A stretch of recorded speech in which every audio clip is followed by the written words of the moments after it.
मुझे quantum mechanics में हम किसी ऑपरेटर को थोड़ा डेगर लेते हैं तो वो सिंपल होता है, तो ये डेगर लेते हैं। डैगर का मतलब होता है कॉन्जुगेट एंड ट्रांसपोज।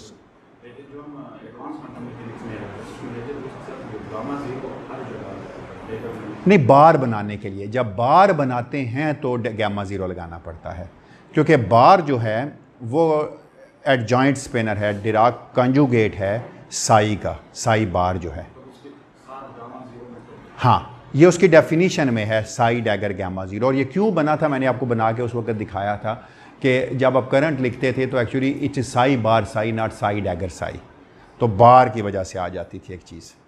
ठीक है, तो ये बार को कहते थे एडजॉइंट स्पिनर है या उसका कॉन्जुगेट स्पिनर है, इसको कहते हैं डिराक कॉन्जुगेट, बाद जगहों पर कहा जाता है डिराक एडजॉइंट। तो ये साई डैगर नहीं था, साई बार साई था। साई बार बनाने के लिए साई डैगर गैमा ज़ीरो किया था, ना भी करते कोई अर्ज नहीं, साई डैगर एग्जिस्ट करता है लेकिन इन्वेरियंस जो है वो साई डैगर साई की नहीं, साई बार साई की हम करते हैं। ठीक है, तो ये वजह थी, वरना डैगर का गैमा ज़ीरो से कोई ताल्लुक नहीं है, बार का है, क्योंकि जितने बाइलिनियर्स आपने बनाए थे वो बार लगा के बनाए थे, ना कि डैगर लगा के बनाए थे। और कोई सवाल? कोई सवाल नहीं? कुमेल आपका है? कोई सवाल नहीं? चलो अच्छा, अगर आप, जो मैंने लास्ट टाइम असाइनमेंट दी थी वो की थी मैंने, एक कम्यूटेशन आपको करने के लिए दिया था। मैंने कहा था कि जो स्पिन का मैट्रिक्स है सिग्मा एस, जो कि 1 + γ 5s/2 था, उसको आपने एनर्जी के प्रोजेक्टर्स के साथ उसका कम्यूटेशन निकालना था। किया था या नहीं किया था? हाँ, तो सेशनल में मैं दे दूंगा। मैंने अपने पिछले साल के वीडियोस में ये कैलकुलेट किया हुआ है भाई दबे, वो ये थी चीज़ दी थी मैंने आपको।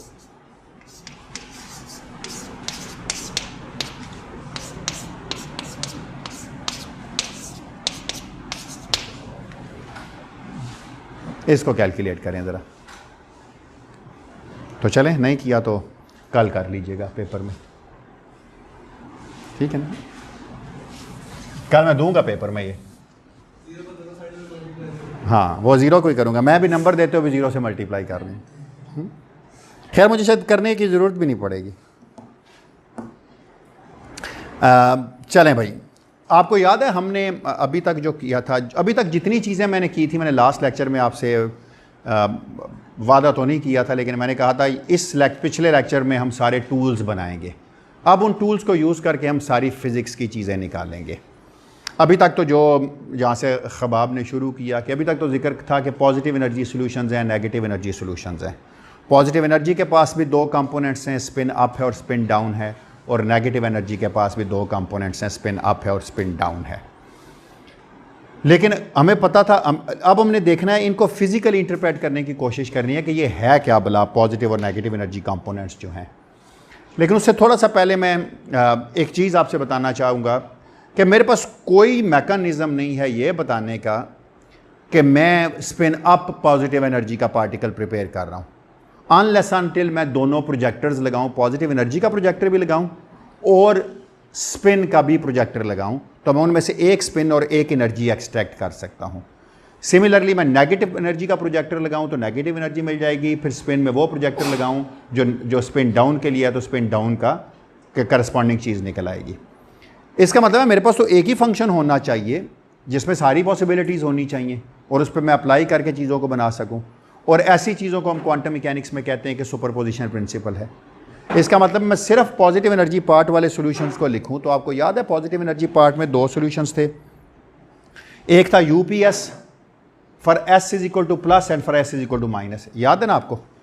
याद है ना ये बात आपको? मैंने लास्ट टाइम सॉल्यूशंस लिखे थे ये वाले, मैंने कहा था कि आपके पास जो सॉल्यूशन है वो हमने नोटेशन चेंज की थी और कहा था यूपीएस है, और एस को मैंने कहा था कि ये प्लस और माइनस हो सकता है। याद है ना आपको?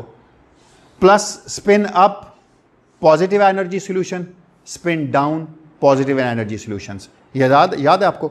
इसका मतलब मैं जनरल सॉल्यूशन लिख सकता हूं पॉजिटिव एनर्जी के लिए by using the superposition principle. So let's use the basic quantum mechanics notation जो कि है सुपरपोजिशन फॉर पॉजिटिव एनर्जी। पहले मैं सिर्फ और सिर्फ पॉजिटिव एनर्जी के लिए ही करूंगा, नेगेटिव एनर्जी के लिए बाद में करूंगा, वो असाइनमेंट दे दूंगा आपको मैं। फिर मैं कंबाइन करके भी दोनों को कर लूँगा। अच्छा, मैं देखें सुपरपोजिशन का मतलब क्या है। इसको हम कहेंगे कि हम बनाएंगे this is known as a, मैं कोड वर्ड्स में चीज़ें इसलिए लिख रहा हूँ कि बाकी बोल दूंगा। This is known as wave packet, as positive energy, positive E wave packet.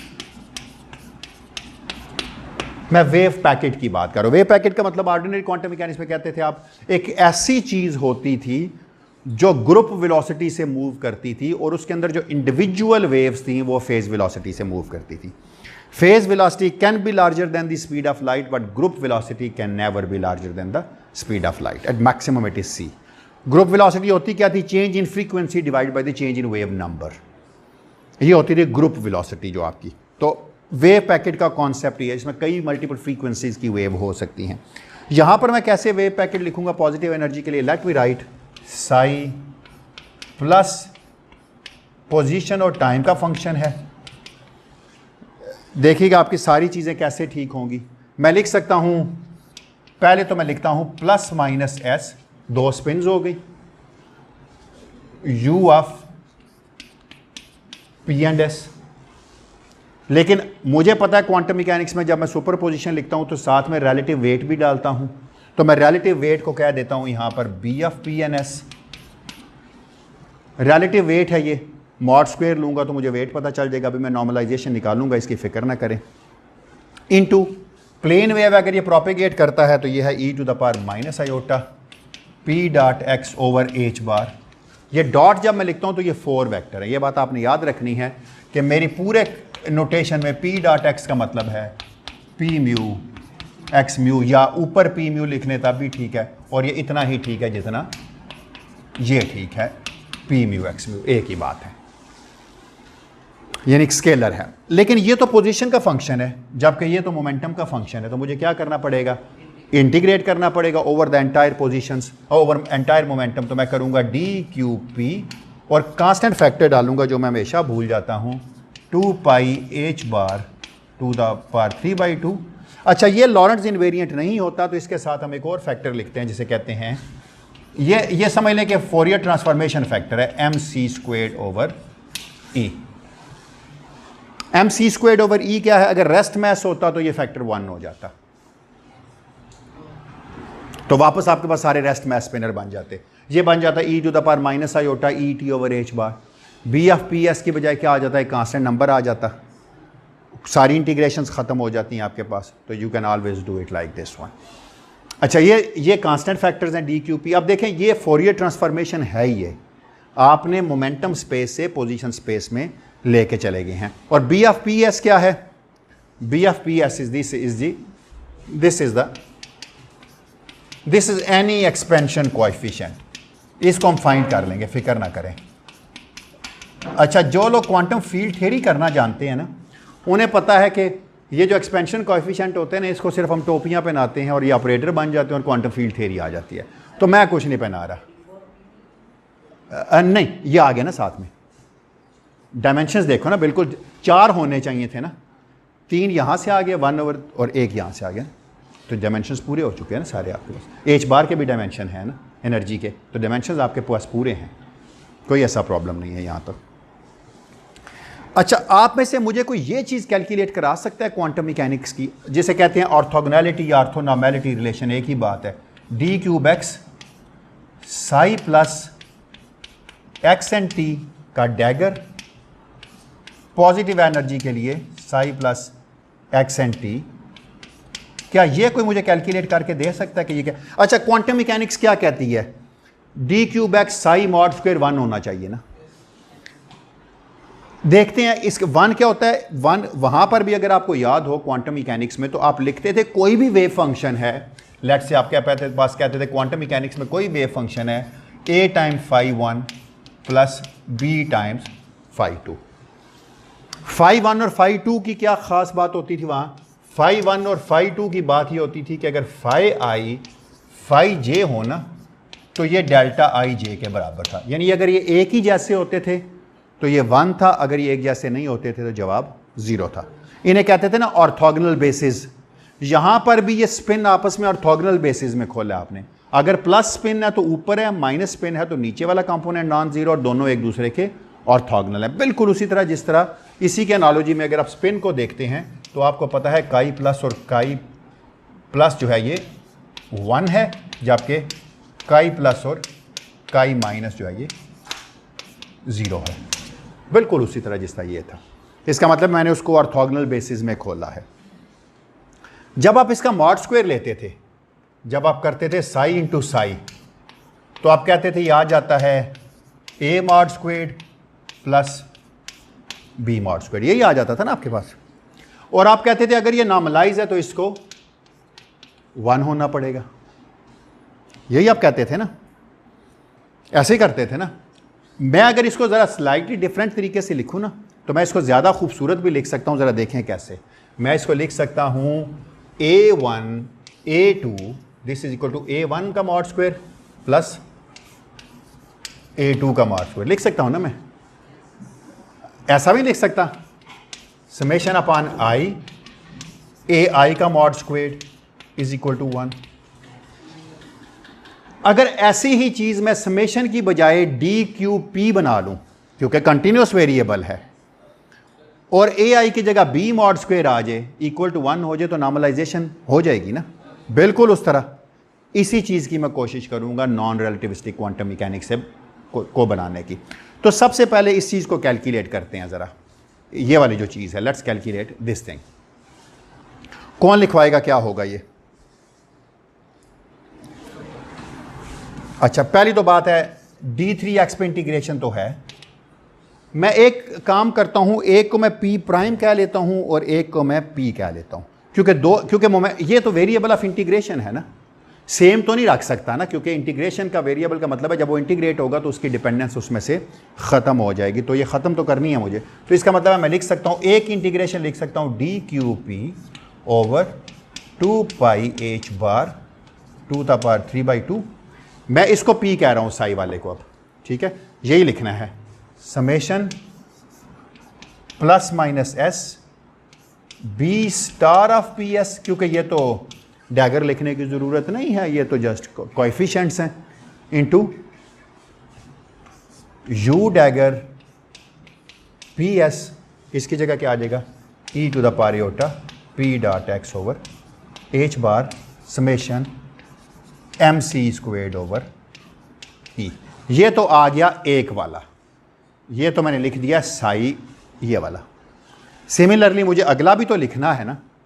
अगले की जगह मैं क्या लिखता हूँ DQP prime over 2 pi H bar 2 the power 3/2। अच्छा, मैं इस तरह करता हूँ, इस फैक्टर को इधर ही लिख लेता हूँ MC squared over E prime. क्यों? जिस मर्जी पार्टिकल को आप सुपरपोजिशन लिखते हैं उसका मैथ नहीं बदलता, math is relativistically invariant in that sense P squared is always equal to M squared into S की बजाय भी समेशन हो चुकी है, अब summation plus minus S prime लिख लेता हूं मैं। और क्या आ जाएगा यहां पर B of P prime S prime U of P prime S prime, और यहां पर क्या आ जाएगा e to the power minus iota P prime dot x over H bar. देख लें मैंने कोई चीज़ कम तो नहीं लिखी, ठीक लिखी है ना। अच्छा, थोड़ा सा इस फैक्टर को देख लेते हैं ज़रा, इस वाले को क्या चीज़ लिखी हुई है ज़रा देखें। e to the power iota P dot x over H bar और e to the power minus iota P prime dot x prime over H bar. ये किसके बराबर है? e to the power iota over H bar e minus E prime into T, ठीक है, और e to the power minus iota over H bar P vector minus P vector prime dot x। मैंने 4 vector को खोला ना, E T और P x लिखा ना, क्योंकि 4 वेक्टर का पता है ना आपको, प्रोडक्ट ये होती है किसके बराबर होती है, ये होती है ना E T minus P dot x, ठीक है ना ये चीज़। इसका मतलब अगर मैं इसको दोनों तरफ d3x पे इंटीग्रेट कर दूं, इस वाली चीज़ को iota p minus p prime dot x over H bar, तो इसके ऊपर तो कोई इंटीग्रेशन नहीं, क्योंकि स्पेस और टाइम में सिर्फ और सिर्फ स्पेस पार्ट पे इंटीग्रेट कर रहा हूँ।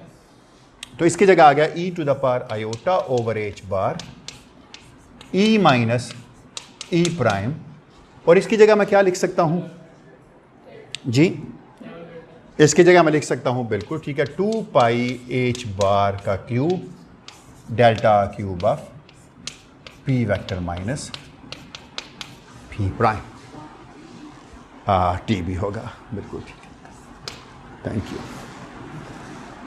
कितना साफ हो गया रिजल्ट है ना, कम से कम x की इंटीग्रेशन ख़त्म हो गई और ये x के डिपेंडेंस वाली प्लेन वेव पार्ट ख़त्म हो गया। इसको अंडरस्टैंड करने की कोशिश करें, ये वेव पैकेट क्यों है, इसमें कई मोमेंटास की साथ चीज़ें आ रही हैं और सारी की सारी प्रोपेगेट कर रही हैं like a plane wave e to the power iota p dot x 4 dimensional plane wave की तरह, क्योंकि रिलेटिविस्टिक वेव है, ये रिलेटिविस्टिक थ्योरी है रादर। इसका मतलब ये हुआ कि ये जो चीज़ है, इसके लिए अगर मैं राइट हैंड साइड अगर लिखूं, इसकी मैं अब लेफ्ट हैंड साइड नहीं लिखता ना ताकि जगह बाजे, तो मैं सिर्फ राइट हैंड साइड को लिखूंगा 2 पाई एच बार क्यूब 2 पाई एच बार क्यूब 3/2 के साथ मिलके 3 बनाएगा, जो इसके साथ कैंसिल हो जाएगा। इसका मतलब है राइट हैंड साइड जो बनती है वो ये बनती है फिर d3p प्राइम। मैं एक कैलकुलेशन बहुत डिटेल से करूंगा, बाद में ज़रूरत ही नहीं रह जाएगी, बाद में इतने इंटेलिजेंट होंगे डायरेक्ट ही लिख लेंगे। फिर क्या बन जाएगी जी, summation over plus minus s prime, दो डिफरेंट समेशन है, दोनों को मैंने इस तरह करके लिख दिया। B star of p s b of p prime s prime. Agree करते हैं मेरी इस बात से आप? M square C4 over E and E prime, क्यों? ये भी है और ये भी है। एक ही एनर्जी को मैंने E कहा था, एक ही एनर्जी को मैंने E प्राइम कहा था। अच्छा, मैथमेटिक्स की खूबी देखिएगा, गलती होगी तो एंड पे पकड़ी जाएगी, कोई ऐसा प्रॉब्लम नहीं है। ये क्या बनेगा अब यहाँ पर, U dagger p s u of p prime s prime. मैं एक तरतीब से लिखता जा रहा हूँ सारी चीज़ें। उसके बाद क्या आ जाएगा, e to the power iota over H bar e minus e prime into t, और यहाँ पर क्या बन जाएगा, delta cube of p vector minus p vector prime. अब आपने डेल्टा फंक्शन की ये प्रॉपर्टी पढ़ी हुई है कि अगर कोई भी फंक्शन ऑफ x होता और डेल्टा x माइनस ए होता और आप इंटीग्रेट करते dx पे, इस तरह इंटीग्रेट करते कि इस लिमिट में कहीं ना कहीं a ज़रूर आता। अगर इस लिमिट इंटीग्रेशन लिमिट में a आते ही ना तो ये ज़ीरो होता। क्यों? क्योंकि ये कंटेन ही नहीं कर रहा उस पॉइंट को जिस पर डेल्टा फंक्शन एग्जिस्ट करता था, बाकी सब जगहों पे तो ज़ीरो था ना। इसका मतलब है दिस, अगर ये x इस लिमिट को कंटेन करता है तो this is equal to f of ए।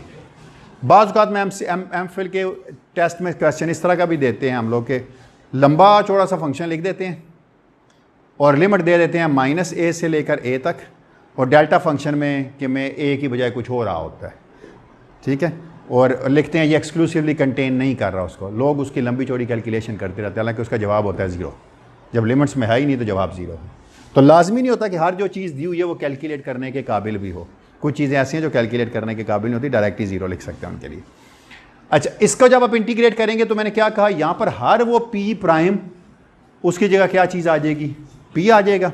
बाकी इंटीग्रेशन क्या होगी, ख़त्म हो जाएगी आपके ऊपर पी प्राइम के ऊपर। तो बाकी आंसर क्या बन गया, so this is equal to d3p summation over plus minus s prime b star p s b of p and s prime.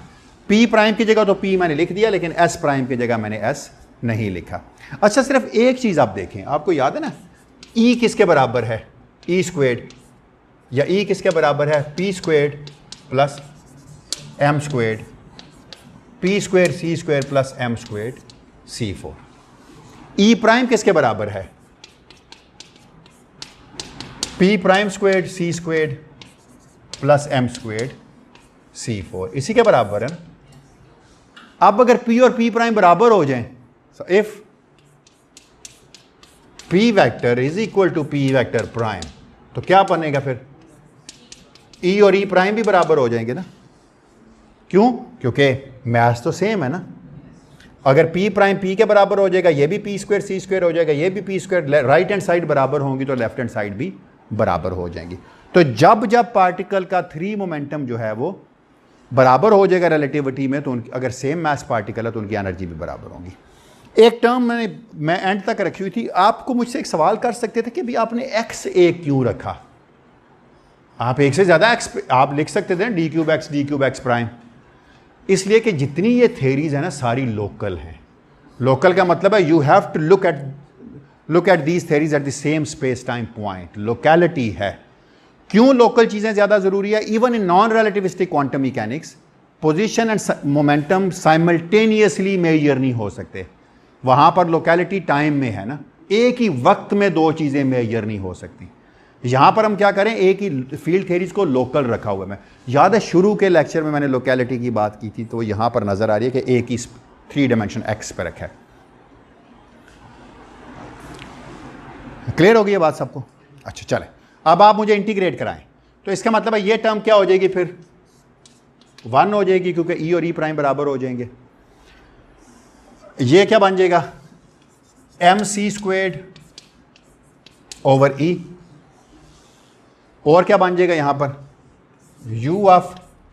You dagger of p and S and you of p and s prime.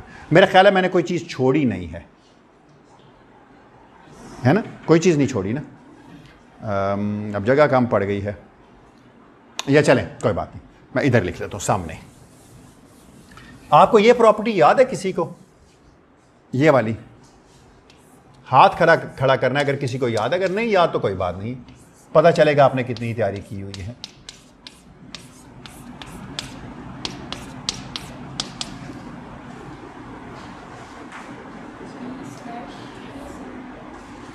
क्या है ये?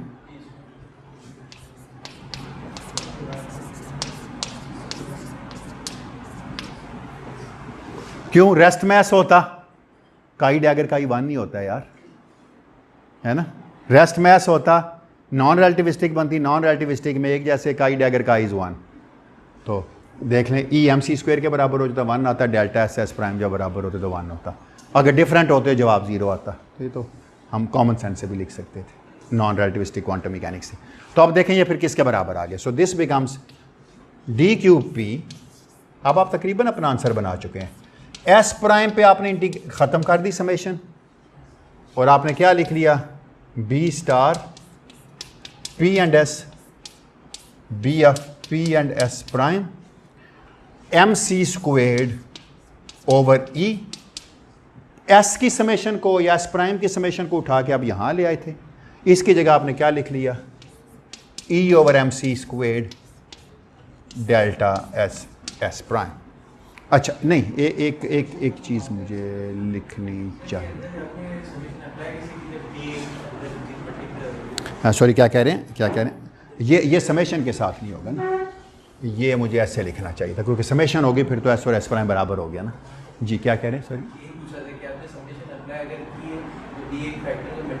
नहीं वो नहीं की ना, अभी तक नहीं की।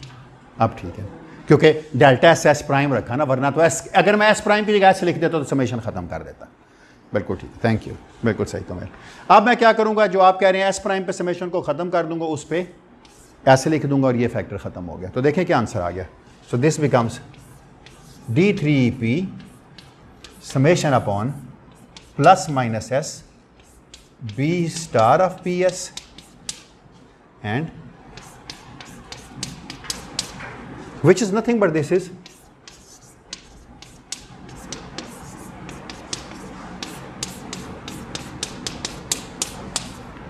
बिल्कुल वैसी चीज नहीं बन गई। समेशन अपॉन आई ए आई मॉड स्क्वेर्ड, समेशन की जगह यहां कंटिन्यूस वेरिएबल p है, और एक स्पिन है s जिसके ऊपर सम है, तो बिल्कुल वही चीज़ बन गई है। और अगर ये 1 होता तो इसका मतलब है ये 1 के बराबर होता अगर पॉजिटिव एनर्जी सॉल्यूशन जो है वो नॉर्मलाइज्ड होता। क्लियर है बात? कोई सवाल हो यहां तक किसी का? मैं अभी एक और चीज़ भी प्रूफ करूंगा इसके अलावा भी। अगर यहां तक किसी का कोई क्वेश्चन है तो प्लीज़ बिला झिझक पूछ ले। कितने आराम से प्रूफ होगी ये चीज़, कोई प्रॉब्लम नहीं हुई प्रूफ करने में, कोई मुश्किल नहीं लगी। यही काम आप घर जाइए और नेगेटिव एनर्जी सॉल्यूशन के लिए करें।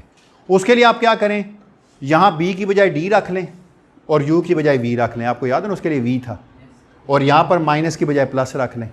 सारी की सारी कैलकुलेशन यही आएगी। यहाँ पर क्या बन जाएगा, डी ऑफ पी एस का mod square summation upon S. लेकिन मसला ये होगा जब ये दोनों इकट्ठे मौजूद होंगे तो क्या होगा, और वही सबसे ज़्यादा खूबसूरत चीज़ होगी। एग्जैक्टली अभी तो मैंने बिल्कुल नॉन रिलेटिविस्टिक ट्रीटमेंट की तरह लेके चल रहा हूँ कि जी पॉजिटिव एनर्जी सॉल्यूशंस ही हैं।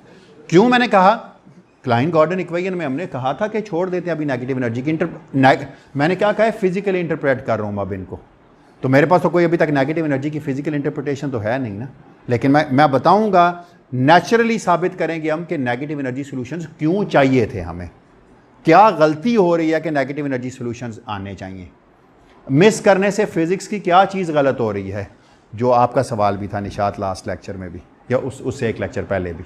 तो नेगेटिव एनर्जी सॉल्यूशंस में हम साबित करेंगे आज के क्या आता है। नहीं मैं फोर्स नहीं, मुझे क्या पता क्या पता 2/3 हो, 2/3 एक और 1/3 दूसरा हो, मुझे तो नहीं पता। हाँ नहीं आधा नहीं 4 है ना तो 1/4 अच्छा उस सेंस में हाफ कह रही हूँ, पता नहीं क्या है। लेकिन वो तो बोल्ड गैस हुआ ना कि बिल्ली जिंदा भी है तो मुर्दा भी है। हाँ हम ये बिल्कुल सही कह रहे हो, हमें ये पता है 1 ना भी हो तो जो मर्जी हो हम उसे घसीट के 1 बना लेंगे। क्यों? क्योंकि नॉर्मलाइजेशन का मतलब ये है कि जितना भी कमरे में गार्बेज है उसको इकट्ठा करके एक बास्केट में डाल दिया आपने। इसका मतलब ये नहीं कि गार्बेज कम हो गया, इसका मतलब एक जगह मिल गई है हमें जहाँ पे है, आप जब भी चुनेंगे उसी को खाली करना है। तो it's just like normalization is like this one, you collected everything और आपने कहा जो भी है यार 1 है, डाल देते हैं 1 के खाते में। वैसे वो ए मॉड स्क्वायर था। ठीक है, कोई सवाल? शाबाश। क्यों भाई? क्लियर? गुड।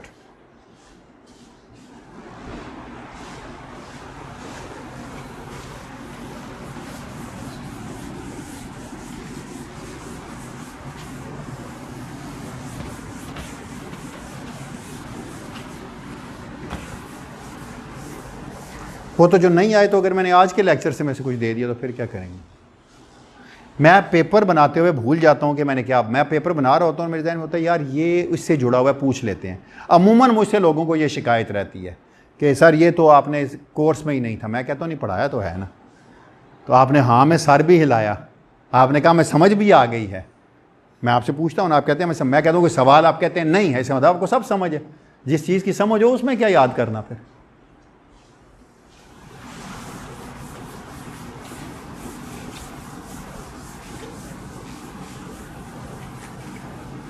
बेशक जब कुछ पुराने लोग बैठे हैं उनसे पूछ लें, मैं गलत बयानी नहीं कर रहा, मैं ऐसे ही करता हूँ। स्टैटिस्टिक्स में यही नहीं करता था।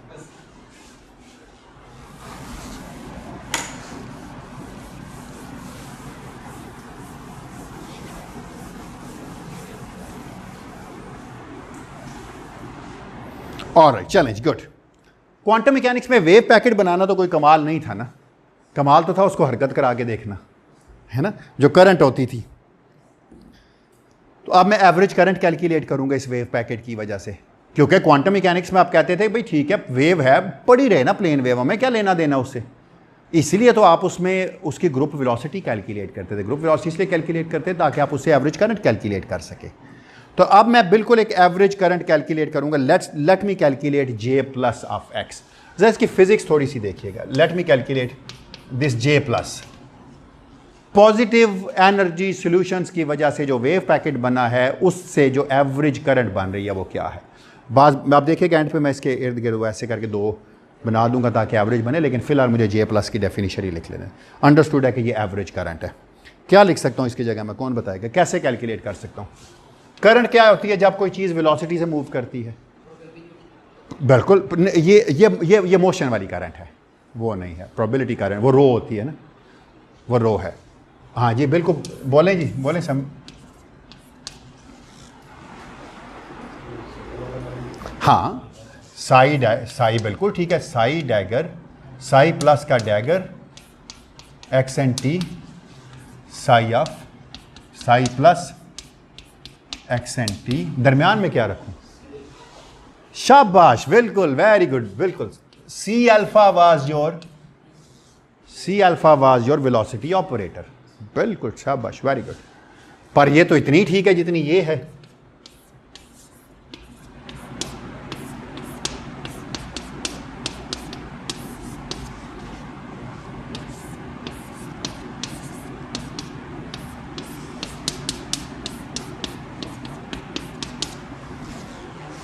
आपको याद है ना गैमा जीरो अल्फा किसके बराबर था? बीटा अल्फा किसके बराबर था? गैमा हो जाता था ना। तो ये क्या बन गया, जो आज आप में से मुझसे किसी ने पूछा था ना, ये बन गया ना psi bar plus c gamma vector psi plus of x, और एक्स एंड टी, सॉरी जी, क्या कहें, सॉरी क्या, साई प्लस ऑफ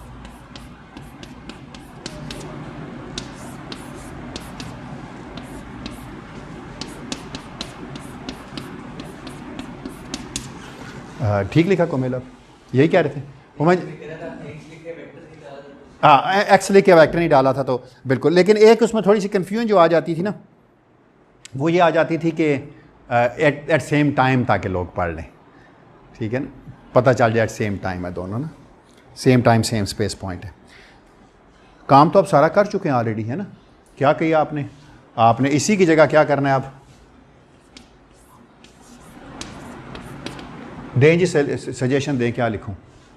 कौन देगा सजेशन आप में से?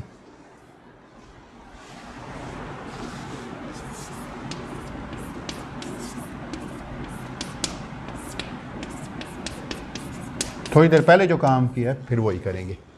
साई प्लस की जगह उसकी फॉर्म रखेंगे और साई माइनस की जगह और बार की जगह उसके। बार में और उसमें फ़र्क सिर्फ ये है कि यहाँ पर आ जाएगा summation upon S and s prime, और दोनों में प्लस माइनस है। साई बार की जगह मैं क्या लिखूँ फिर अब? यू बार, पहले तो लिखता हूँ ना b star p s u bar p s into c gamma vector into मैं फिर क्या करता हूँ, u of p prime s prime b of p prime s prime into e to the power iota p minus p prime dot x over H bar और m squared c four e और e prime. मेरा ख्याल है मैंने सारी चीज़ें ठीक लिख दी होंगी, अगर कोई नहीं लिखी तो उसके बारे में मैं कुछ कह नहीं सकता, लेकिन मेरा तो ख्याल है मैंने सारी लिख दी होंगी। ये और फर्स्ट पार्ट साई बार है, ये और पी प्राइम वाला दूसरा पार्ट है, और एम सी स्क्वायर ई और ई प्राइम यहाँ से भी आ जाता है। ठीक है, गुड, चलें। अच्छा भाई, अब ना एक बड़ी इंपॉर्टेंट प्रॉपर्टी है, मैं पहले आपको ये प्रॉपर्टी प्रूफ कराऊंगा, फिर मैं आपको बताऊंगा कि इस प्रॉपर्टी को कैसे यूज़ करना है। थोड़ी सी फिजिक्स पहले, थोड़ा सा पहले मैथमेटिकल टूल करते हैं, फिर मैं एक आइडेंटिटी लिखूंगा, उस आइडेंटिटी का थोड़ा सा प्रूफ कराऊंगा, फिर उसको यूज़ करके यहाँ हम जवाब निकाल देंगे। अच्छा, अगर ये चीज़ लिखी होती आपके पास A/B/, तो आप इसको कैसे लिख सकते थे? आप इसको लिख सकते हैं A mu B new gamma mu लिख सकते हैं ना अब आप इसको, क्योंकि A mu gamma mu A/ है, B new gamma mu B/ है। आप इसको ऐसे भी नहीं लिख सकते, A mu B new 1/2 gamma nu plus gamma new.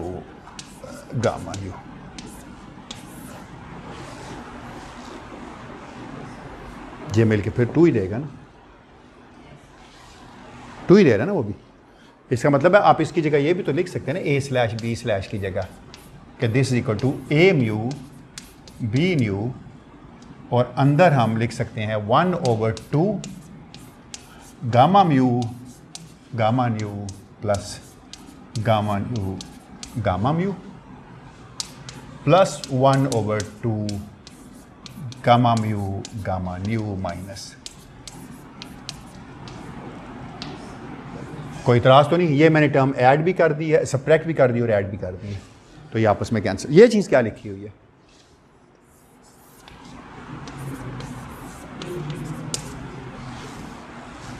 ये क्या लिखा हुआ है? खाली सिग्मा नहीं ना,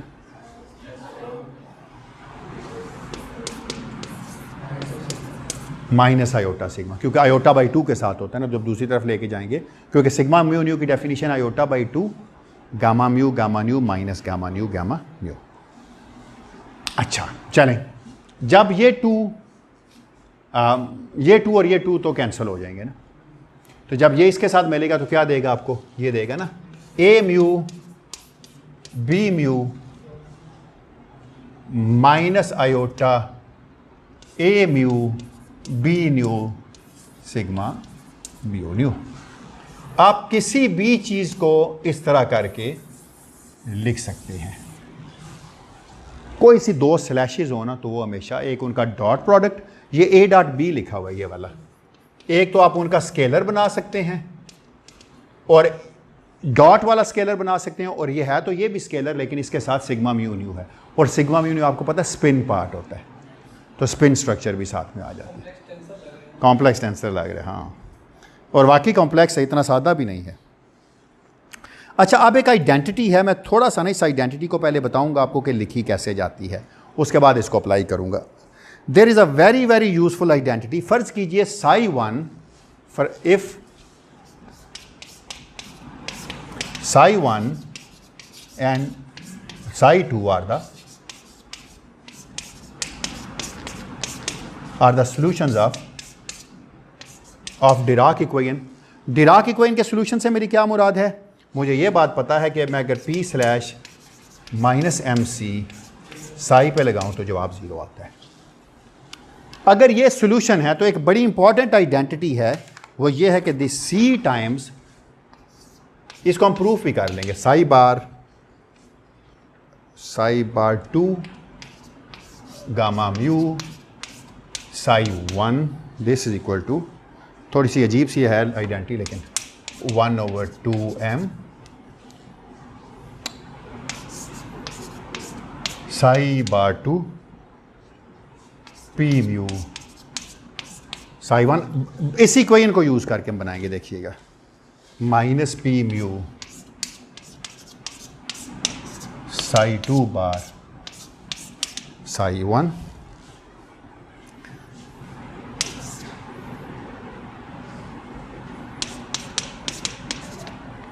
minus iota over 2m p nu psi 2 bar sigma mu nu psi 1। पहले देख लेते हैं है ठीक या नहीं। इधर फ्री इंडेक्स म्यू है, इधर भी फ्री इंडेक्स म्यू है, इधर न्यू से न्यू खत्म हो रहा है, तो इंडिसेस तो ठीक है। अब ये आइडेंटिटी बनती कैसे है, ये बनाने की कोशिश हम करेंगे। आप में से कोई हिंट देना चाहेगा कि कैसे बना सकता हूँ? एनीवन, कोई अगर आप में से हिंट देना चाहे तो। हैं क्या करूं? एग्जैक्टली इसी को मैं ए बी को ना ए स्लैश बी स्लैश में ए को मैं अगर या बी को ए को मैं पी स्लैश प्लस एम कह लूँ, ए को minus p slash minus m कह लूँ, तो आप देखें कि ये ठीक लिखा हुआ है या नहीं लिखा हुआ, ज़रा देखिएगा। आपने मुझे बताना है कि आया कि ये ठीक लिखा हुआ है या नहीं लिखा हुआ। I can write this 0 is equal to, let me write it as psi 2 bar minus p slash minus mc a slash। इसमें मैंने क्या कहा, a लेट से b को मैंने a कहा और a को मैंने p slash minus m कहा, ज़रा देखिएगा कैसे, प्लस psi 2 बार p slash, मैं ज़रा नोटेशन थोड़ी सी चेंज करता हूँ, माइनस एम सी साई 1। इसके ऊपर मैं एक डबल सैरो लगाता हूँ, इसका मतलब है ये इस पे अप्लाई हो रहा है और ये इस पे अप्लाई हो रहा है। अगर ये इस पे अप्लाई होगा माइनस पी स्लैश तो ये प्लस एम सी देगा, प्लस एम सी देगा और माइनस एम सी से कट जाएगा, जबकि ये तो है ही already solution p slash minus m c psi 1, तो मैंने डेरा 0 इज इक्वल टू 0 ही लिखा हुआ है। और अच्छा एक चीज़ भूल गया हूँ मैं से, सॉरी एक चीज़ भूल रहा हूँ। क्या चीज़ भूल रहा हूँ, कोई बताएगा आप में से? एक चीज़ क्योंकि इसमें ए स्लैश इधर है ना, फिर इसमें ए स्लैश के बाद लगा है। बिल्कुल ठीक लिखा है मैंने, 0 ही लिखा है ना दोनों में। अच्छा चलें, आप में से कोई बताना चाहेगा कि ये क्या ये ठीक लिखा हुआ, इसको ऐसे भी लिखा जा सकता है कि दिस इज इक्वल टू, ये भी माइनस एम सी है, ये भी माइनस एम सी है, तो इसकी जगह मैं लिख सकता हूँ minus 2 m c psi 2 bar a slash psi 1, या नहीं लिख सकता? लिख सकता हूँ, ओके गुड। चलें, उसके बाद क्या आएगा, plus psi 2 bar minus p slash जो कि इस तरफ लग रहा है ए slash psi 1 plus psi 2 bar a slash जो इस तरफ लग रहा है, ये वेक्टर नहीं है इसलिए डबल एरो लगा रहा हूँ, पी स्लैश साई 1। अभी भी ठीक नहीं लिखा हुआ, इकट्ठा खोल लिया ना इसको मैंने। अच्छा चलें, इसको ऐसे भी लिखा जा सकता है, अगर मैं 2mc को इधर ले आऊँ, so 2mc psi 2 bar a slash psi 1 is equal to, इसको मैं ऐसे लिख सकता हूँ psi 2 bar minus p slash a slash plus a slash, या नहीं लिख सकता? कोई इतराज़ है इस तरह लिखने में किसी को? अगर है तो प्लीज़ बता दें।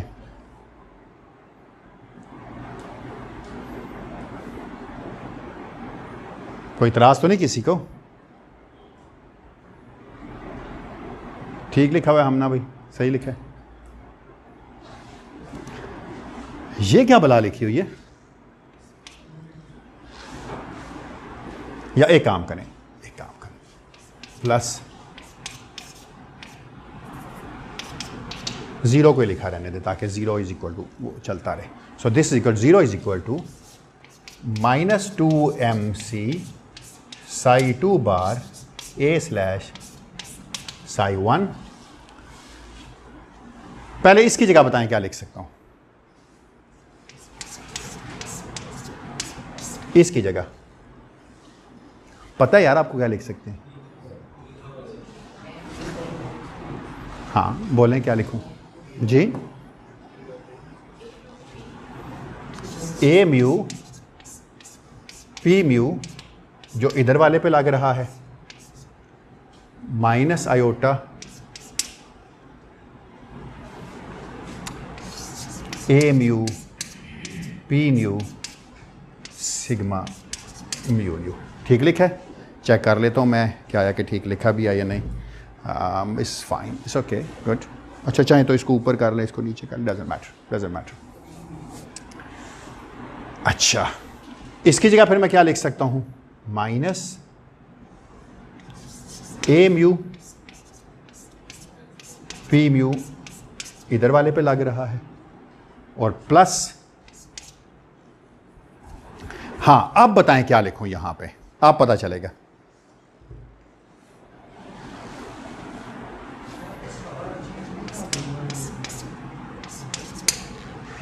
सॉरी,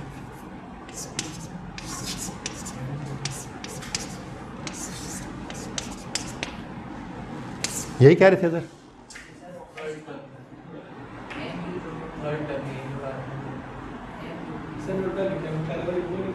मैंने पहले ये लिखा है ना, बाद में ये लिखा है ना।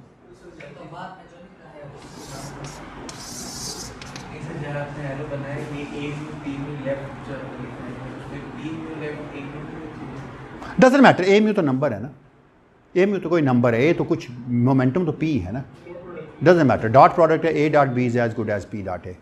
मोमेंटम है a is not a function of p ना, या is not a function of x. तो इसमें मैंने क्या किया, इसमें इसका ऑर्डर मैटर करता है। क्यों मैटर करता है? किसको मैं म्यू कह रहा हूँ, किसको न्यू कह रहा हूँ, क्योंकि sigma mu new anti symmetric है। ये आपने, मैंने पहले तब कैलकुलेशन की थी तो गलत ही किया था ये, फिर बाद में दोबारा मुझे करना पड़ा था। अच्छा, ये किसी भी वेक्टर ए म्यू के लिए ये आइडेंटिटी होल्ड करती है। क्यों?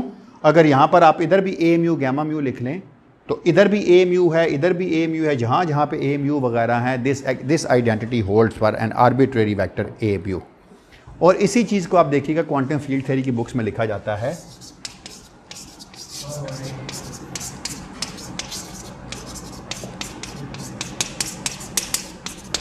This is known as a Gordon decomposition. इसी को कहते हैं गॉर्डन आइडेंटिटी या गॉर्डन डीकम्पोजिशन। ठीक है, कोई क्वेश्चन हो यहाँ तक? पर मुझे तो ये नहीं चाहिए, मुझे तो कुछ और चाहिए, है ना। मुझे तो ये नहीं चाहिए था ना, मुझे तो क्या चीज़ चाहिए? आप देखिए, अगर मैं ए ख़त्म कर दूँ और यहाँ गैमा वेक्टर लिख देता तो सारे ए ख़त्म होते, ए म्यू की जगह गैमा म्यू आ जाता ना। मुझे तो ये नहीं चाहिए, मुझे तो चाहिए गैमा आई। तो मैं कैसे लिखूँ? अब आप में से कौन बताएगा? शाबाश, अभी पता चलेगा। इसको मैं अगर उठा के दूसरी तरफ ले जाऊं 1/2mc के साथ, लिखा हुआ है Sai 2 bar gamma vector Sai, सारे ए ख़त्म कर दूं अगर मैं दोनों तरफ से, तो ये गैमा के लिए आइडेंटिटी बन जाएगी। कौन लिखवाएगा? क्या बनेगी? अगर मैं जे आई प्लस लिखना चाहूँ तो क्या बनेगा? तो ये सारी मेहनत मैंने सिर्फ गॉर्डन आइडेंटिटी बनाने के लिए की। What is my j i plus? I मैंने लिख दिया इसलिए कि इंडेक्स है उसके पास। कौन बताएगा?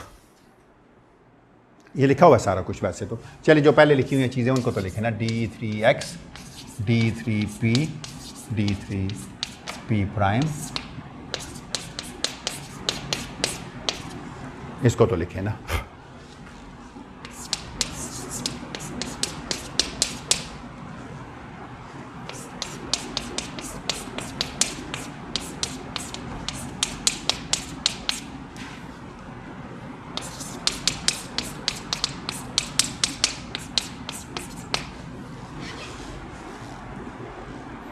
अभी तक तो मैंने इतना लिखा।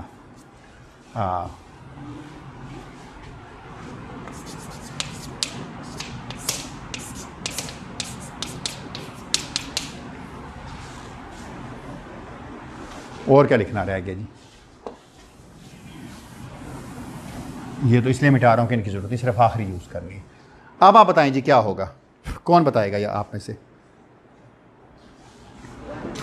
अगर मैं इसको दूसरी तरफ ले जाता तो मैं लिख सकता ना, psi 2 bar gamma vector psi 1 is equal to 1/2mc times this whole thing. A ख़त्म हो जाता, क्या आएगा जवाब? कौन बताएगा? अब तो मैंने यार जवाब भी बता दिया आपको।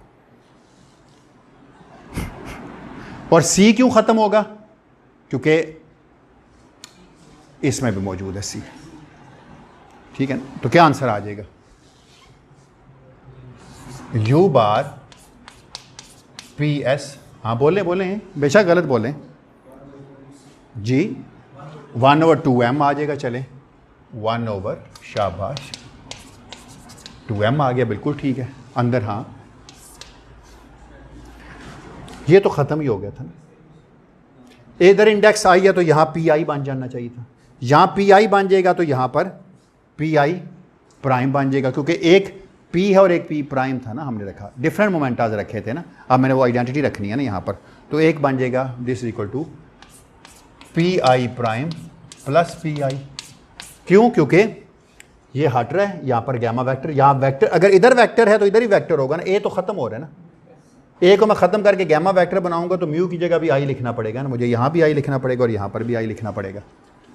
तो इसलिए मैंने एक को इसको प्राइम कहा हुआ है और इसको अनप्राइम कहा है, तो मैंने लिखा है P i prime plus p आई। अगली टर्म क्या आएगी आप पता चलेगा। आप बोलें, आप ही बोल रहे, सही बोल रहे थे आप, बोले शाबाश। सिग्मा म्यू की जगह क्या है? आई है।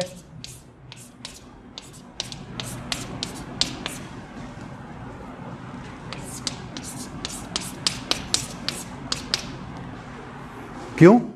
न्यू की जगह तो आई आ रहा था ना, सॉरी म्यू की जगह, तो एक जगह मैंने आई लिख दिया, इसको नीचे कर दिया, इसको ऊपर फ़र्क नहीं पड़ता। आई न्यू पी आई और पी आई प्राइम, इसमें साइन का फ़र्क है दोनों में, इस टर्म में एक साइन डिफरेंस मौजूद है। ठीक लिखा गलत लिखा भाई?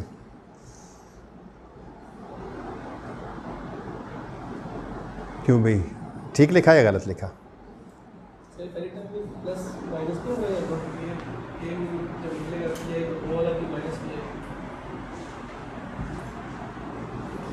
सोच लेना, करके देख लो। एक चीज़ ख्वाब भूल रहे हो, एक लेफ़्ट पे लग रहा है और एक राइट पे लग रहा है। लेफ़्ट वाले का P माइनस P हो जाएगा, ये इस पे लग रहा है ना, तो बार वाले का मोमेंटम माइनस नहीं होता था, अन बार वाले का प्लस होता था। इसलिए नहीं यहाँ लिखा क्योंकि यहाँ न्यू है, न्यू के पास ये प्रिविलेज नहीं है, सिर्फ 3 वेक्टर के पास प्रिविलेज है ये।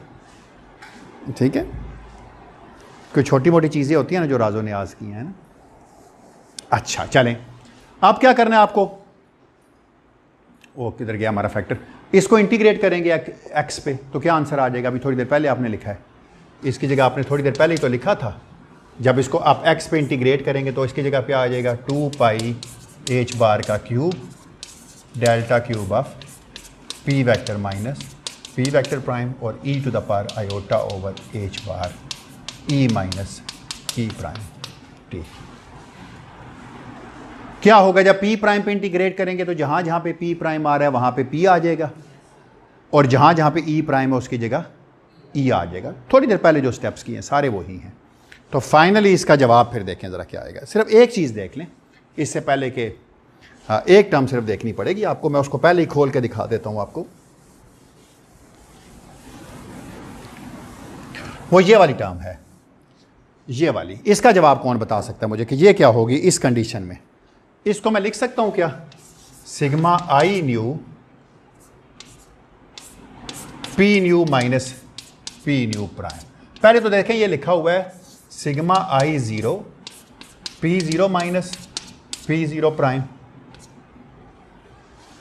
Plus sigma i j p j minus p j prime, यही लिखा हुआ है ना। अब आप देखें अगर p और p प्राइम बराबर हो गए, अगर p वेक्टर जो है वो p वेक्टर प्राइम के बराबर हो गया तो एनर्जीज भी बराबर हैं और 3 मोमेंटास भी बराबर हैं। तो जवाब क्या आ गया इसका? ये टर्म 0 हो जाती है। क्यों? क्योंकि p वेक्टर प्राइम के बराबर है। अगर p प्राइम के बराबर हो तो e और e प्राइम भी बराबर हो जाते हैं। एग्रीड? गुड। चलें, अच्छा अब थोड़ा सा मुझे एक चीज़ को बताना चाहिए था पहले। गॉर्डन आइडेंटिटी जो मैंने लिखी, गॉर्डन आइडेंटिटी में 2 टर्म्स आती थी ना। जब मैंने लिखा था a डॉट बी वाला तो वो स्केलर करंट थी, दूसरी जब लिखी तो स्पिन करंट थी। तो इसमें डिराक की दोनों करैक्टरिस्टिक्स आ चुकी हैं, स्पिन पार्ट भी आ चुका है और दूसरा पार्ट भी आ चुका है जो ऑर्डिनरी डॉट प्रोडक्ट वाला है। चलें जी, अब लिखवा दें ji प्लस का आंसर क्या होगा। So ji plus is equal to d3p summation over plus minus s and s prime b star ps b of ps prime. क्या बन गया यहाँ पर? pi प्राइम और pi तो बराबर हो गए हैं ना, तो क्या आंसर आ गया इसका? अच्छा e और e प्राइम बराबर हैं तो ये भी कैंसिल, e स्क्वेयर हो गया, तो यहाँ पर क्या बन गया? mc squared over e into 1 over 2m, और ये भी जब दोनों बराबर होंगे तो ये बन गया 2 टाइम्स pi। बचा पीछे क्या? u bar ps u of ps prime. और तो कुछ नहीं बचा, और तो कोई चीज़ नहीं बची इसके अलावा। बड़ी कोई देखी वाली चीज़ लग रही है। p ओवर 2m वेलोसिटी होती है, काइनेटिक एनर्जी टाइप है ना। तो ये और ये तो कट गया 2। चलें, मैथ्स भी कट गया। रिलेटिविटी में तो इस तरह नहीं लिखते ना p ओवर m, उसमें तो p c square over energy होती थी ना, तो वो बन गई ना। पी सी स्क्वायर ओवर ई, और इधर क्या है जे आई है, तो बिल्कुल ठीक लिखा हुआ है, बिल्कुल सही है। इसका मतलब है यहाँ पर मैं क्या लिख सकता हूँ फिर, हाँ एक चीज़ रह गई ना, ये किसके बराबर है, हैं ये तो 1 था, u bar psi bar psi is 1, so this is equal to delta s s prime. तो जवाब आप देखें कितना खूबसूरत बन गया। So this is equal to d3p summation upon plus minus s b of p s का mod squared into p i c squared over e. मेरा ख्याल है यही जवाब होना चाहिए था। लेट मी चेक, लग तो ऐसे ही लग रहा है, ठीक है। इसका मतलब मैंने जे आई निकाला है ना, पर मुझे एक बात का तो पता है कि अगर ये चीज़ ना होती तो ये 1 था, अभी तो मैंने प्रूफ किया था ना। इसका मतलब है अगर मैं एवरेज करंट निकालना चाहूँ जे पॉजिटिव एनर्जी वाले का, तो ये क्या बन जाएगा, एक्सपेक्टेशन वैल्यू निकालना चाहूँ तो ये किसकी वैल्यू बनती है, ये जो आपने बताया था, ये सी अल्फ़ा की एक्सपेक्टेशन वैल्यू बनती है, और ये एक्सपेक्टेशन वैल्यू किसके बराबर है,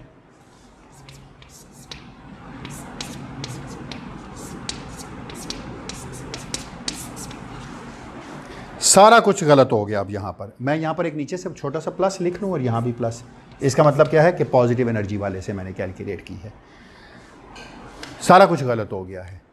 मैं बताता हूँ क्यों।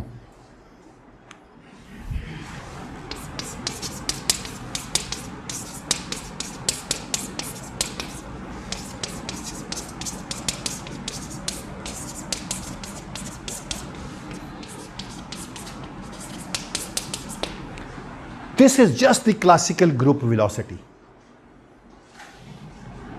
क्यों? सी अल्फा वेव पैकेट है, वेव पैकेट की वेलोसिटी ग्रुप वेलोसिटी होती है। जब आपने एक्सपेक्टेशन वैल्यू कैलकुलेट कर ली फिर तो क्वांटम मैकेनिक्स ना रही ना, फिर तो क्लासिकल रिजल्ट्स को भी मैच करना शुरू हो गई थी चीज़ें। तो ये ग्रुप वेलोसिटी है ना, क्या ख्याल है? श्रोडिंगर इक्वेशन में ग्रुप वेलोसिटी पता है ना किसके बराबर होती है, पी ओवर एम के, याद है ना ये श्रोडिंगर थ्योरी में। So in Schrödinger theory, the group velocity is p over m. This is not the case in Dirac theory. In Dirac theory, the group velocity is p c squared over e. It is not p over m. क्योंकि उसमें इसमें group velocity c alpha है, ये बात आप याद रखिएगा। अब यहाँ पर एक बड़ा स्ट्राइकिंग डिफरेंस है जो मैंने आपको एक असाइनमेंट भी दी हुई थी। क्लासिकल मैकेनिक्स में वंस अगेन श्रोडिंगर थ्योरी में जो ग्रुप वेलोसिटी थी वो p over m थी। यहाँ पर जो ग्रुप वेलोसिटी है वो सी अल्फा है। इसके अलावा कोई दोनों में फ़र्क है? श्रोडिंगर जो नॉन रिलेटिविस्टिक थ्योरी थी और यहाँ पर कोई और फ़र्क लगा है आपको मेजर?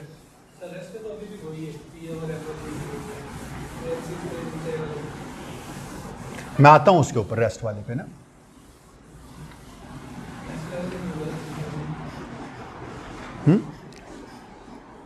मैं आता हूँ।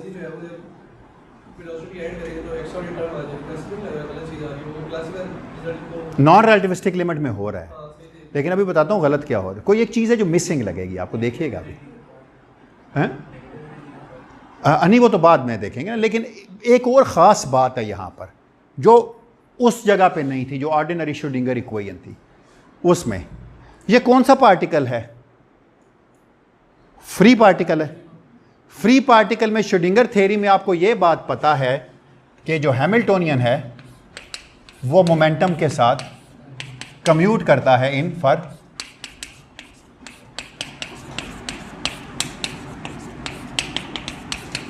Free particle. इसका मतलब है कम्यूट करने का मतलब क्या था कि जो आप dp/dt कैलकुलेट करते थे वो जो कि हैमिल्टोनियन के साथ किसी का भी वो ज़ीरो था। याद है ना आपको ये चीज़? इसका मतलब ये था कि मोमेंटम नहीं बदलता था। यहाँ तो ये चीज़ नहीं है, यहाँ तो ऐसा नहीं है। क्यों? फॉर डिराक हैमिल्टोनियन, क्योंकि यहाँ तो नॉन रिलेटिविस्टिक थ्योरी के ही हैमिल्टोनियन यूज़ हुआ था ना, जो क्या था, h is equal to p squared over 2m, non interacting particle है ना, कोई Vx नहीं है इसमें। फॉर डिराक थ्योरी ये मैं कह रहा था जो मेजर चेंज आई है इनमें,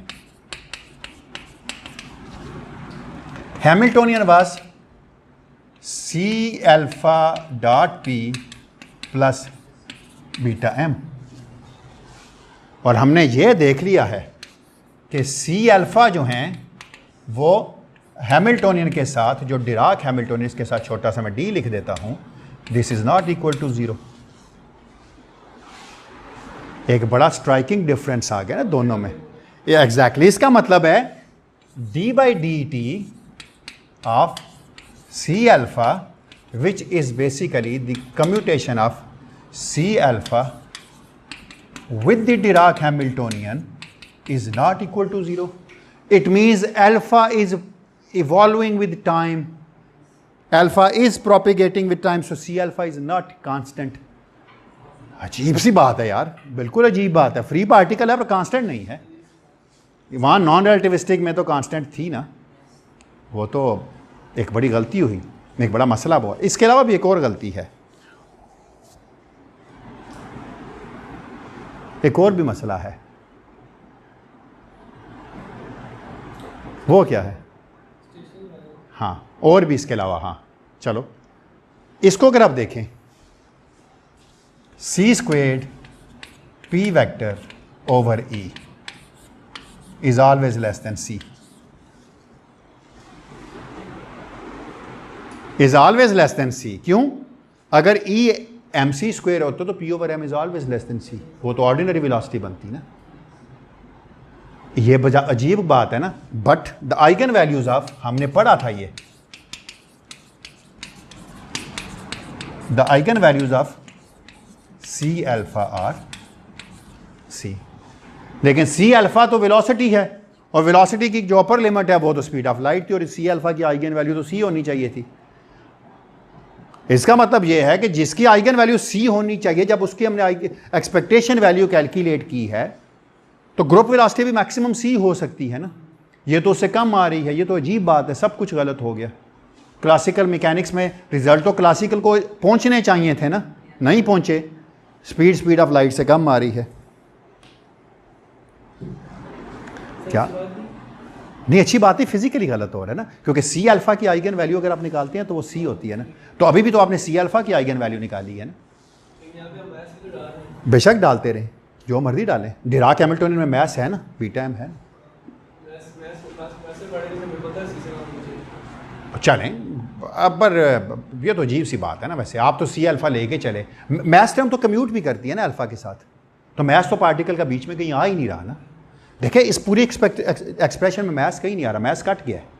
whatsoever but the maths of the particle, even ये फोटोन के लिए भी बनती तो बन सकती थी। एक्सपेक्टेशन वैल्यू तो एक्सपेक्टेशन वैल्यू है ना, उसके अपर लिमिट तो C होनी चाहिए थी, यहाँ C नहीं आ रही, तो कुछ ना कुछ गलत हो गया फिर सारे इस चीज़ में।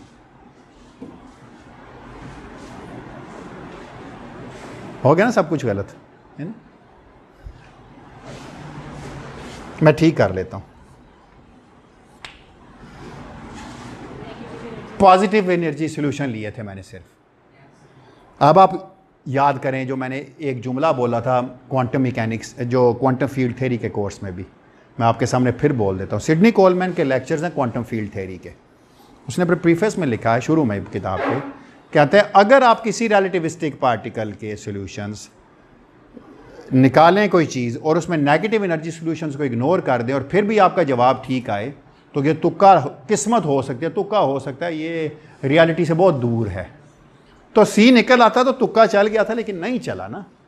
ये आपका जो 1-2 लेक्चर पहले का जवाब, सवाल का जवाब है कि जो मैंने कहा था, मैं बाद में इसको डिटेल से बताऊंगा। वो ये है कि जब आपने क्लासिकल के रिजल्ट्स को एक्सपेक्टेशन वैल्यू से अचीव करना चाहा था, तो प्रॉब्लम ये आया था कि you don't have the exact results जो कि क्लासिकल मैकेनिक्स में थे। क्यों?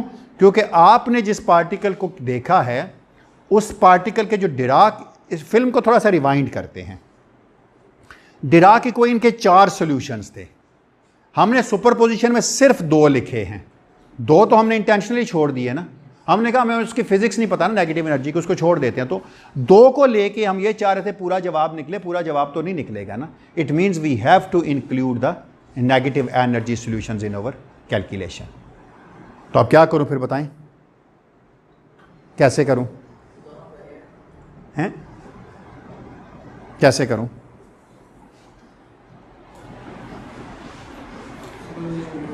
एक टेक होम छोटी सी असाइनमेंट भी दे देता हूं, कल पेपर में पूछ लूंगा, ठीक है?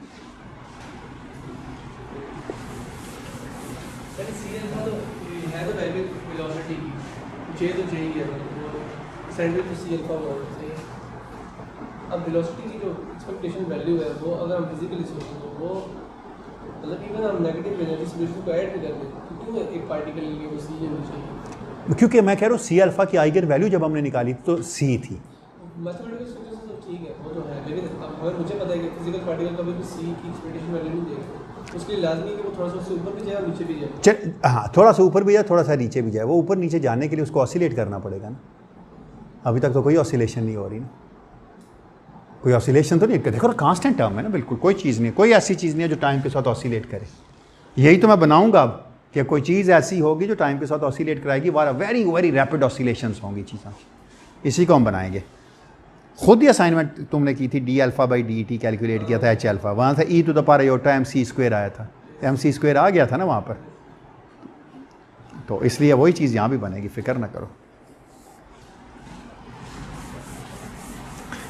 इसका मतलब है मैं एक चीज़ लिखूंगा, कैलकुलेट नहीं करूंगा, आपको आज असाइनमेंट दे दूंगा क्योंकि आगे पूरा टाइम है आपके पास, हफ्ता पूरा, कल के पेपर में नहीं आएगी ये डेफिनेटली, लेकिन अगले लेक्चर में आने से पहले प्लीज़ आप करके लाइएगा क्योंकि असाइनमेंट के भी नंबर है। अभी तक आपका असाइनमेंट में 0 नंबर है।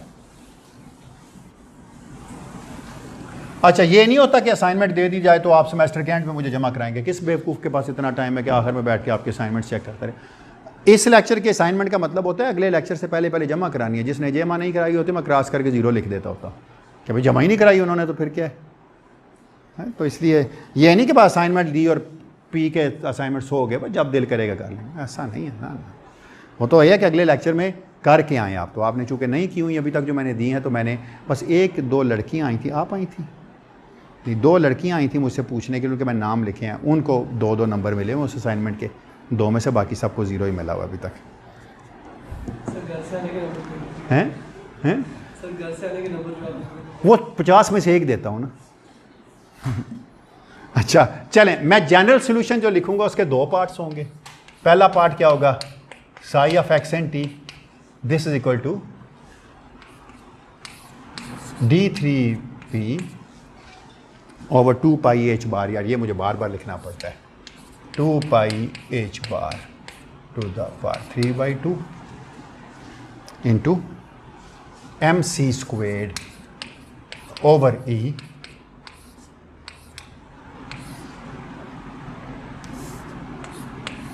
Summation upon plus minus s b of p s u of p s और क्या था e to the power minus iota P dot x over H bar plus इतना तो लिखा था ना हमने, plus d of p s, गालबन इनके ऊपर स्टार लिखा जाता है 2 डिफरेंट करने के लिए, वी ऑफ पी एस। क्यों? यू और वी आपस में इंडिपेंडेंट है ना, आपको पता है ना, यू और वी आपस में एक दूसरे से इंडिपेंडेंट है। यू डैगर वी 0 होता था, याद है ना आपको ये चीज़, यू डैगर वी 0 था, सिमिलरली वी डैगर यू भी 0 था। इसका मतलब है ये दोनों एक दूसरे से इंडिपेंडेंट सोल्यूशन थे, into e to the power iota P dot x over H bar. This is your full wave packet. एक पे बी और एक पे डी स्टार इसलिए लिखा, यहाँ बी स्टार भी लिख सकते थे लेकिन वो रियल बन जाना था, तो मैंने बी और डी मुख्तलिफ लिखे हैं।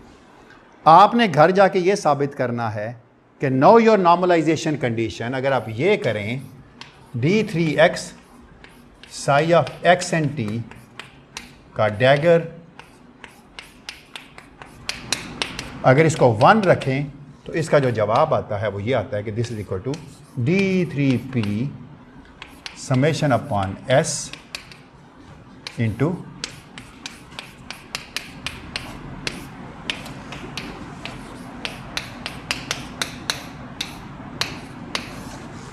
यह जवाब है। अगर इसको इग्नोर करें तो ऑफ कोर्स वही वापस पहले वाला जवाब आ जाता है जो आप कह रहे थे, आधी आधी प्रोबेबिलिटी है। कोई मुश्किल काम नहीं है, अगर आप बैठें अभी क्लास के बाद भी 10 मिनट में हो जाएगा, हार्डली 10 मिनट लगेंगे। क्यों? सारी कैलकुलेशन की हुई आपने। ये आइडेंटिटी यूज़ करेंगे तो सिर्फ वी वाला वी के साथ ही आएगा, और वी, ये बात आप याद रखिएगा, v dagger p s v p s, let's say this is equal to p s prime delta s s prime e over m c square, बिल्कुल जिसका यू डैगर वाला था या यू डैगर यू वाला था, और यू डैगर वी और we dagger you जो आपस में ज़ीरो देते हैं। तो ये आप करके अगर ले आए अगले लेक्चर में से पहले तो बड़ा अच्छा होगा, मुझे काफ़ी आसानी हो जाएगी। फिर अगर आप ये करेंगे तो मैं क्या करूँगा, मैं नेक्स्ट लेक्चर में ये चीज़ कैलकुलेट करूँगा, जे आई की एक्सपेक्टेशन वैल्यू। वंस अगेन वही सारे स्टेप्स रिपीट करूँगा जो यहाँ किए थे, सारे के सारे स्टेप्स वही करूँगा। और साबित पता क्या करूँगा कि इसमें एक बड़ी अजीब सी चीज़ आ जाती है, इसमें दो टर्म्स ऐसी आती है जो नॉन ज़ीरो हैं। पता क्यों? अभी तक तो सारा कुछ ठीक चल रहा था ना, ये टर्म आयोटा, थोड़ा सा आपको मैं स्पॉइलर अलर्ट दे रहा हूँ, अभी तो ई और ई प्राइम बराबर हो रहे थे ना, अब नहीं होंगे। कुछ केसेस में ई और ई प्राइम बराबर होंगे, कुछ केसेस में पी और पी प्राइम बराबर प्लस साइन आ जाएगा। तो आप देखिएगा उससे एक अजीब चीज़ बन जाएगी यहाँ पर। जब ये अजीब सी चीज़ बनेगी तो ये कोई ऑसिलेशन फ्रीक्वेंसी आएगी। जब इस ऑसिलेशन फ्रीक्वेंसी को निकालेंगे आप, तो आप देखिएगा ये पता है किस ऑर्डर का बनेगी, 2 × 10⁻21 पर सेकेंड। इतनी तेज़ी से कोई चीज़ ऑसिलेट कर रही होगी, इस ऑसिलेशन को कहेंगे ज़िटरबेवेगुम, और वो वही बनेगी जो सी अल्फ़ा की एक्सपेक्टेशन वैल्यू। यही मैंने आपको असाइनमेंट दी हुई थी बहुत पहले, आसान तरीके से कर। हाँ हाँ हाँ, देखिएगा आप, हाँ बिल्कुल वही निकल के आएगी यहाँ, उसी तरह की चीज़ बन के आएगी यहाँ। ठीक है जी, कोई क्वेश्चन हो यहाँ पर?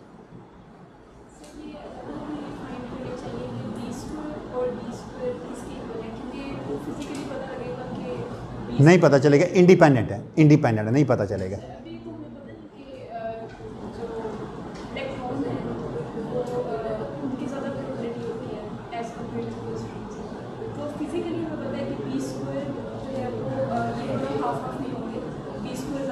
अगर आप मैं ये असाइनमेंट दूंगा इस कोर्स के एंड पे, जब ये कोर्स ख़त्म होने पे आएगा, मैं बिल्कुल एक एंड पे असाइनमेंट दूंगा, मैं आपको एक वेव फंक्शन दूंगा लिखा हुआ, मुझे याद कराइएगा। मैं आपसे कहूँगा इसमें ए और बी या बी और डी निकालें क्या बनते हैं न्यूमेरिकली। तो आप देखिएगा बी जो है वो इतना डोमिनेंट होगा बाउंड स्टेट के लिए होगा, लेकिन वो कि वो 99% होगा, और डी जो है 1% होगा। और मैं इंटरफेरेंस भी आपको बाद में कैलकुलेट करने के लिए दूंगा। तो ये फिर अगले लेक्चर में हम करेंगे, एंड ऑफ द कोर्स करेंगे ये वाली चीज़। मैटर से बना हुआ बिल्कुल, अदरवाइज दोनों इक्वली लाइकली हैं। Otherwise matter, this always oscillate between matter and anti matter. तो ये हम करेंगे अगले लेक्चर में। ठीक, चलें आज इतना ही काफ़ी है। ठीक है, थैंक यू।